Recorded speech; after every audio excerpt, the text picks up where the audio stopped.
gelas, seperempat gelas bisa mabuk kan sekarang karena sudah hampir tiap hari, udah 1 gelas baru dia mabuk, 2 gelas baru dia mabuk, jadi terbiasa. Tapi terganggu, sekolahnya terganggu, persennya terganggu, muamalah dengan rumah tangga terganggu. Paling tidak di waktu dia sedang mabuk aja itu sudah hilang akal sejenak gitu. Nah terus kemudian waktu itu saya bahas tentang hikmah daripada orang mabuk itu dicambuk 80 derah.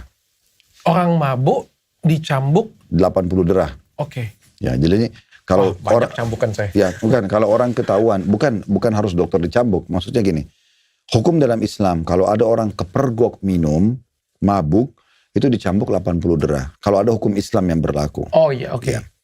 Kalau dia misalnya minum sendirian, tidak ada yang tahu, itu kalau hukum Islam pun tidak ada, Islam itu tidak mengejar orang ke dalam rumahnya. Oke, kalau kepergok ya. Ya, kalau kepergok dia dihukum, dicambuk. Tapi saya ingin kembali ke penelitian tadi. Penelitian itu dok, mereka hanya survei apa nih kira-kira. Kenapa atau bagaimana solusinya untuk memberhentikan? Karena mereka yang sudah kecanduan sudah susah. Apalagi mereka jadikan itu sebagai bahan tenar-tenaran. Untuk lebih memunculkan kepercayaan diri. Untuk misalnya kalau dia mau bicara sama lawan jenisnya. Atau dia melakukan satu perbuatan yang sedikit ekstrim. Dia anak-anak muda itu kan. Atau jadi bahan banggaan. Kamu udah coba dong minuman ini. Dan gitu-gitu. Nah akhirnya mereka susah untuk berhenti. Sampai ke bawah sudah tua pun masalahnya. Dan efek mungkin dokter lebih tahu secara medis ya. Saya cuma bicara teori agama. Efek dari minuman keras kan terlalu banyak dok. Perusakan organ tubuh dari dalam segala macam. Dan banyak orang kadang-kadang tertipu. Saya contoh dia merokok. Dia mengatakan, katanya rokok bisa membuat orang mati. Buktinya saya merokok sekian tahun tidak mati-mati. Pertanyaan sederhana. Masa tunggu mati dulu baru dia percaya? Iya kan?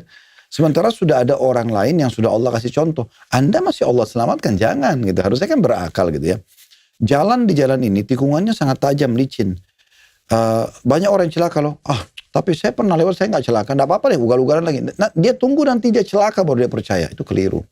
Mirip juga pernah ada yang bahas masalah LGBT di Indonesia. Katanya LGBT itu dihukum kaum Lut, diangkat negerinya dibalik. Buktinya di seluruh dunia ada banyak tapi belum dihukum.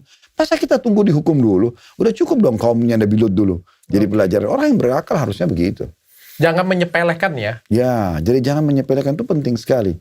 Sehingga kita harus lebih hati-hati lah. Gitu. Jadi bahkan dapat satu lagi tambahan ya. Dosa satu, tambah lagi satu lagi menyepelekan. Ya, karena karena kita tahu. Betul, kita menganggap remeh sebuah dosa. Itu dok banyak rentetan hukum dosanya. Dosa minuman khamrnya sendiri. Dosa kalau dia menyepelekan, itu ada sendiri.